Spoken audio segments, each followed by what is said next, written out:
नाशिकच्या टीसेस प्रकरणामधील संशयित आरोपींनी पीडित महिलांना शिरखुर्मा आणि काही थंड पेयांमध्ये गुंगीचे पदार्थ मिसळून लैंगिक अत्याचार केल्याचे तपास यंत्रणेकडे पुरावे असल्याची माहिती मिळतेय।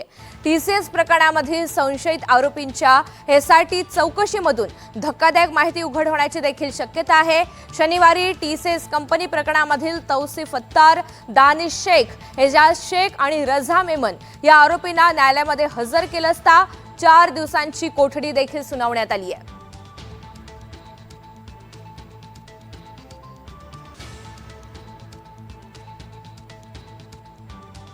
तर या सगळ्या संदर्भात अधिकची माहिती जाणून घेत राहुल वाघ आपल्यासोबत आहेत। राहुल, लैंगिक अत्याचार केल्याचे तपास यंत्रणेकडे काही पुरावे मिळाल्याचं कळतंय आणि एकंदरीतच आतापर्यंतचा जो तपास झालेला आहे त्यातून नेमक्या कोणत्या धक्कादायक बाबी समोर आल्या?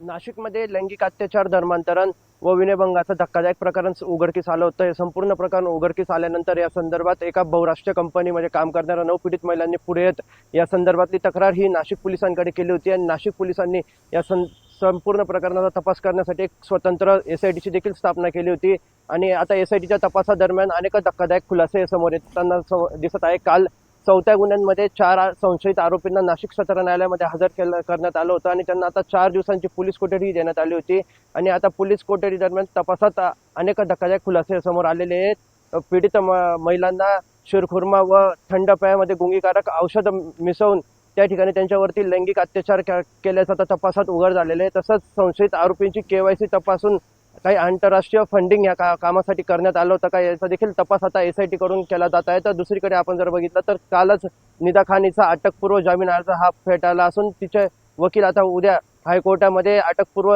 जामिनासाठी अर्ज करणार आहेत। ऋतुजा, निश्चित त्यामुळे आता पुढच्या सुनावणीमध्ये नेमकं काय होतं आणि एकंदरीतच तपासामधून आणखी काही बाबी समोर येतात का हे पाहायचंय। धन्यवाद सविस्तर माहितीसाठी।